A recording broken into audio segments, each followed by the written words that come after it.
नमस्कार दोस्तों, जय श्री कृष्ण।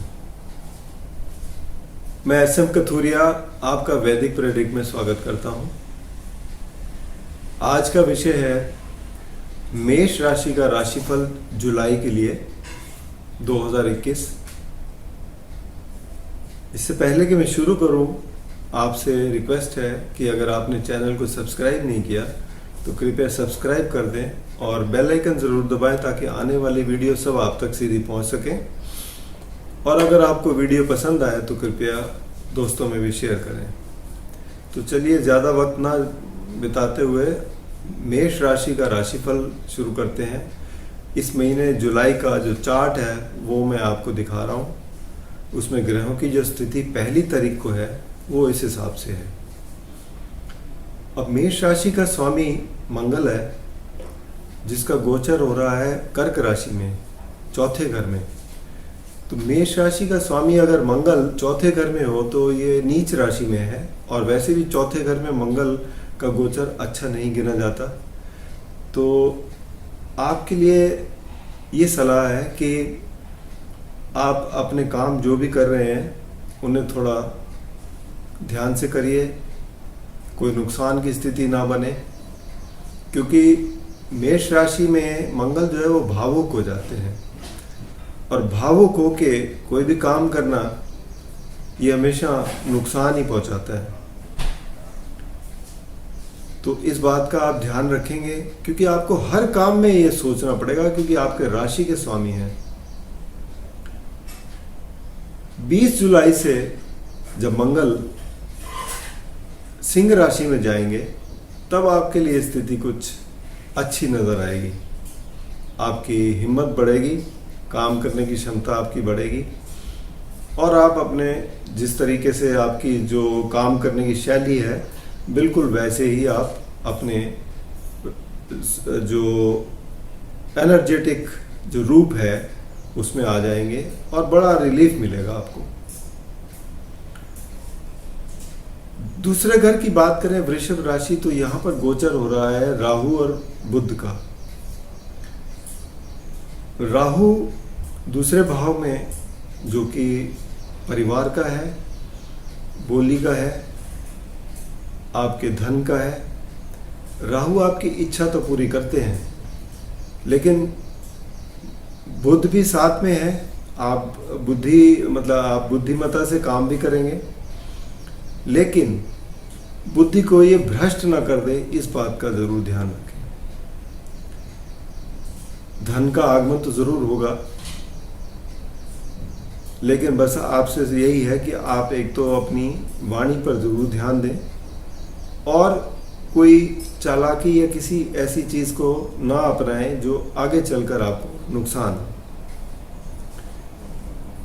अब बुध तीसरे घर के भी स्वामी है, छठे घर के भी स्वामी है। तो तीसरा घर होता है संचार का, आपकी हिम्मत का, छोटे भाई बहनों का, छोटी यात्राओं का। तो इन सब में आपको लाभ मिलेगा। और छठे घर के जो इनके वो हैं, मतलब जो रोग रिपु और ऋण, अब यहाँ पर अगर आप थोड़ा सा भी कोई ऐसा काम करते हैं तो आपको ऋण में फंसा सकते हैं। इस बात का आप ध्यान कर रख के चलिए। चौथा घर जो कि कर्क राशि है, यहाँ मंगल की स्थिति है 20 तारीख तक, और साथ ही में बैठे हैं शुक्र। शुक्र दूसरे घर के भी स्वामी हैं और सप्तम भाव के भी स्वामी हैं, यानी मारक भी हैं और आपके रिश्तों के भी कारक हैं। तो शुक्र की स्थिति चौथे घर में तो अच्छी मानी जाती है, यहाँ पर ये बली होते हैं। लेकिन चौथे घर की बात करें तो यहाँ मंगल की स्थिति है। मंगल यहाँ पर अच्छे नहीं है, नीच के हैं। 20 तारीख तक आपको संभल कर चलना पड़ेगा। और जो राशि के स्वामी हैं चंद्र अपने गोचर शुरू कर रहे हैं द्वादश भाव से, यानी कि मीन राशि से। और द्वादश भाव में हमेशा ये कुछ खर्चे बढ़ाते हैं। हालांकि इनका गोचर तो 2 दिन का ही होता है, लेकिन द्वादश भाव में और अष्टम भाव में चंद्र के जो रिजल्ट हैं वो अच्छे नहीं रहते। या फिर जब ये राहु के साथ आ जाते हैं या केतु के साथ आ जाते हैं तब थोड़ा तकलीफ देते हैं, बाकी जगह ये अच्छे ही परिणाम देते हैं। अब पंचम भाव की बात करें, पंचम भाव जो कि शिक्षा का है, बच्चों का है, क्रिएटिविटी का है, पूर्व पुण्य का है।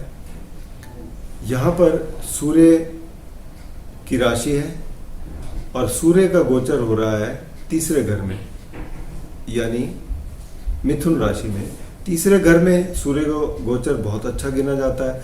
इसका मतलब आपके जो 15-16 तारीख तक सूर्य के जो परिणाम हैं आप इन सभी क्षेत्रों में आपको अच्छे मिलेंगे।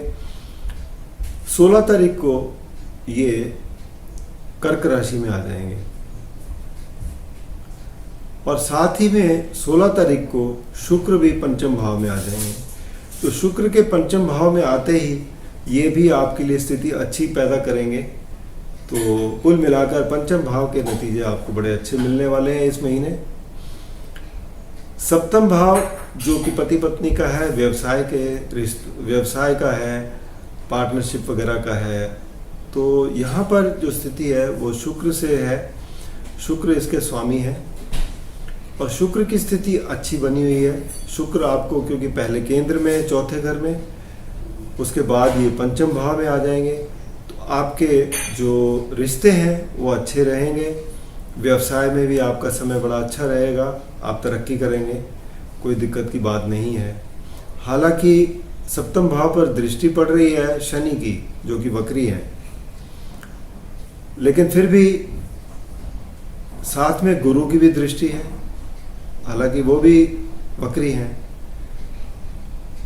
उसके बावजूद भी यहाँ स्थिति आपके लिए कोई बुरी नहीं है, अच्छे ही रहेंगे।